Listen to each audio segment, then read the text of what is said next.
Et tout de suite, c'est l'invité de RTL Matin. Thomas, vous recevez aujourd'hui le ministre des Affaires étrangères, Jean-Noël Barrot. Bonjour et bienvenue sur RTL, Jean-Noël Barrot. Bonjour. Cette fois, après 15 mois de guerre, le cessez-le-feu est enfin en train de devenir une réalité à Gaza. Est-ce que c'est la fin de la guerre entre Israël et le Hamas ? C'est un soulagement, d'abord. C'est un accord auquel nous appelons depuis près de 15 mois. Et je souhaite que ce soit le chapitre final de cette guerre dévastatrice qui a trop duré, que cela permette la libération de nos 2 otages, Ofer Calderon, Ohad Yahalomi, qui sont depuis le 7 octobre 2023 détenus dans les tunnels de Gaza. Pour ce que vous en savez, est-ce qu'Ofer Calderon et Ohad Yahalomi font partie de ceux qui vont être libérés ? C'est ce que nous avons demandé inlassablement depuis 15 mois. Vous le savez, lors du 7 octobre 2023, qui fut le pire massacre antisémite de notre histoire, c'est 48 de nos compatriotes qui ont perdu la vie. C'est 8 de nos compatriotes qui ont été pris en otage. 2 d'entre eux sont malheureusement décédés. 4 nous sont revenus, dont les enfants de Ofer et de Ohad. Et c'est désormais ces 2 otages dont nous attendons la libération. Vous avez des informations sur à quand remonte la dernière preuve de vie les concernant ? Depuis de trop nombreux mois, nous n'avons pas de nouvelles. C'est-à-dire depuis le 7 octobre ? octobre ? Nous sommes en contact depuis le 7 octobre quasiment, sauf les témoignages de ceux qui sont revenus de l'enfer de Gaza. Nous espérons vivement qu'ils puissent nous revenir en vie et en bonne santé. On n'a pas de certitude sur le fait qu'ils soient en vie ? Nous n'avons pas de certitude, nous n'avons pas de nouvelles. Nous sommes en contact étroit avec leurs familles que j'ai rencontrées moi-même, et je le redis, je pense à cette heure, à leurs conjointes, à leurs enfants, dont certains peinent tant à se reconstruire après avoir été eux-mêmes otages à Gaza, pris par le sentiment parfois de culpabilité d'avoir été eux-mêmes libérés alors que leur papa est encore détenu otage. Emmanuel Macron sera au Liban demain, c'est avec l'espoir de les ramener. Il va faire un crochet par Jérusalem ? Il ira d'abord au Liban acter les avancées majeures que nous avons obtenues de haute lutte. Il y a 4 mois, le Liban était plongé dans la guerre, privé d'un président, au bord de l'effondrement. Aujourd'hui, grâce à l'implication personnelle du président, grâce à notre mobilisation, les hostilités ont cessé. Le Liban s'est donné un président, un Premier ministre, et même si tout cela est fragile, c'était inimaginable. Et vous irez à Jérusalem dans les jours qui viennent ou pas ? Dans la foulée ? J'y vais régulièrement, j'y étais 2 fois. Ma question n'est pas très précise. Est-ce que le chef de l'État sera à Jérusalem demain ou après-demain ou dimanche, peut-être pour la libération des otages ? Ce n'est pas encore prévu à son agenda, ça n'est pas exclu. Quant à moi, je continuerai à aller régulièrement en Israël, car si ce cessez-le-feu est une bonne nouvelle et un soulagement, ça n'est que le début, si je puis dire, de la prochaine étape, c'est-à-dire un processus irréversible vers une solution à 2 États, une solution politique. Jean-Noël Barrot, ce cessez-le-feu, est-ce que c'est le premier effet Trump ? On sait qu'il va entrer en vigueur dimanche, la veille de son retour à la Maison-Blanche au président américain. Je crois que l'administration entrante, le président élu Donald Trump, a effectivement exercé une forme de pression sur Israël pour que cet accord puisse être agréé. Donc oui, il y a un effet Trump ? Il y a un effet, mais attention, rien n'est fait. Il faut que Israël, il faut que le Hamas respecte les termes de l'accord, qui doit mettre fin aux hostilités et qui doit ouvrir la voie à une paix durable et juste dans la région. Celui qui sera son ministre des Affaires étrangères, Marco Rubio, à Donald Trump, a appelé par ailleurs à une diplomatie audacieuse pour faire cesser la guerre en Ukraine. Ça veut dire quoi, une diplomatie audacieuse ? Ça veut dire lâcher l'Ukraine ?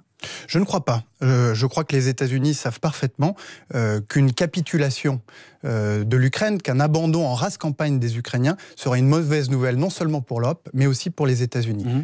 Ceci étant dit, j'ai entendu les premiers mots de Marco Rubio qui souhaite que nous puissions arriver à une paix en Ukraine. C'est une bonne nouvelle, mais c'est une discussion qui devra associer les Européens, parce que c'est la sécurité de l'Europe qui est en jeu, c'est notre sécurité. Donald Trump a dit il y a quelques jours qu'il préparait une rencontre avec Vladimir Poutine. La France est-elle prête aujourd'hui à reparler à Vladimir Poutine, oui ou non ?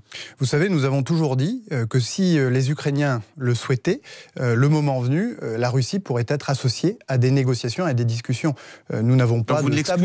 Vous n'excluez pas que la France reparle avec Poutine ? Non, je crois que l'important, c'est que la France soit associée à toutes les discussions qui touchent à la sécurité européenne. Parce que ce qui se passe en Ukraine aujourd'hui, c'est évidemment la question de l'intégrité territoriale de ce pays, mais c'est aussi l'intérêt de sécurité directe des Européens et des Français. Jean-Noël Barrot, autre sujet ultra sensible, nos relations avec l'Algérie. Ça se passe pas bien en ce moment.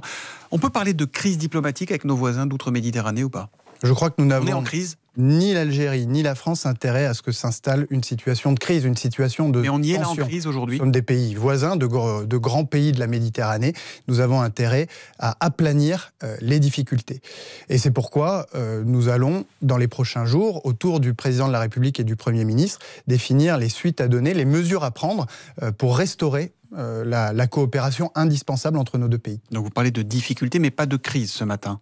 Je crois que le niveau de tension n'est pas à la hauteur de l'amitié et des liens qui doivent être ceux qui rassemblent la France et l'Algérie. Est-ce que l'Algérie cherche à humilier la France? Est-ce qu'elle est dans une fuite en avant anti-française?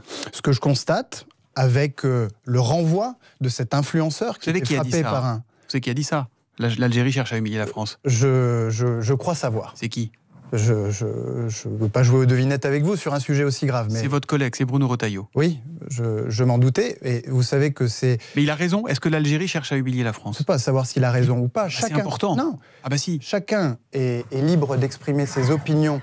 Chacun est libre de formuler des propositions d'ailleurs. Mais c'est au Quai d'Orsay. Non, c'est moi qui vous interromps. Non, c'est moi qui vous interromps. Si vous voulez, mais je vous dirai quand même ce que j'ai à vous dire. Au Quai d'Orsay et sous l'autorité du président de la République que se forge la politique étrangère de la France. Ce qui s'est passé le 9 janvier n'est pas acceptable. C'est inadmissible. Le renvoi par l'Algérie d'un influenceur qui s'était livré à des appels au meurtre sur les réseaux sociaux, alors que nous l'avions ciblé par un Bruno arrêté Retailleau l'a d'expulsion. renvoyé le jeudi matin, l'Algérie lui a dit tu retournes en France le jeudi soir. Voilà. Et voilà pourquoi Bruno Retailleau n'est pas illégitime à avoir un avis sur la relation avec l'Algérie. Alors même qu'il était doté d'un passeport biométrique et qu'il n'y avait aucune raison pour l'Algérie de ne pas le reprendre. Cela s'ajoute à d'autres épisodes que nous avons regrettés, et je pense en particulier à la détention de notre compatriote Boualem Sansal. Mon rôle, c'est de régler les problèmes. J'ai d'ailleurs signalé que j'étais prêt à aller à Alger pour échanger avec les autorités algériennes et traiter de tous les sujets, et pas seulement ceux qui ont fait l'actualité. Et vous allez y aller quand alors? C'est une proposition que j'ai faite aux autorités algériennes. Il n'y a pas de retour pour l'instant? Nous attendons ce retour. Ils nous ont humiliés, les Algériens, quand même. Est-ce que c'est pas humiliant, cette histoire d'influenceurs Thomas Soto, oui, mon rôle n'est pas de mettre de l'huile sur le feu. C'est pas de l'huile. Mon rôle est de régler les problèmes. Et ça n'est pas avec des effets de manche, des effets de plateau que nous les réglerons. Mais quand un de vos collègues du gouvernement dit l'Algérie cherche à humilier la France, c'est un effet de manche? Non, je crois qu'il faut revenir à l'essentiel. L'essentiel, c'est que la France et l'Algérie doivent entretenir des bonnes relations. Et la deuxième chose, c'est que lorsque un pays comme l'Algérie prend des décisions, comme ça a été le cas le 9 janvier, ça n'est pas acceptable et ça appelle de notre part une réponse. La France va-t-elle revenir sur l'accord de 68 qui facilite l'arrivée et l'entrée de ressortissants algériens en France? Vous savez, l'accord de 68, il a déjà été modifié à de nombreuses reprises. Il est avantageux dans certaines situations, désavantageux dans d'autres. Ça fait partie des sujets dont nous discuterons sous l'autorité du président avec le Premier ministre. Ça fait partie des sujets, mais malheureusement, je crains que l'accord de 68 n'ait pas grand-chose à voir avec l'expulsion refusée de l'influenceur ciblé par un arrêté ministériel d'exclusion. Vous nous confirmez l'information du Figaro qui affirme que le patron de la DGSE, Nicolas Lerner, s'est rendu à Alger lundi ou pas? C'est une information que nous ne communiquons pas publiquement par définition, parce que l'action des services de renseignement doit être protégée par la confidentialité. C'est pas inexact. C'est une information qui est protégée par la confidentialité des échanges. Et juste Boualem Sansal, vous avez des nouvelles ou pas? Il va comment? Nous nous préoccupons des conditions de sa détention.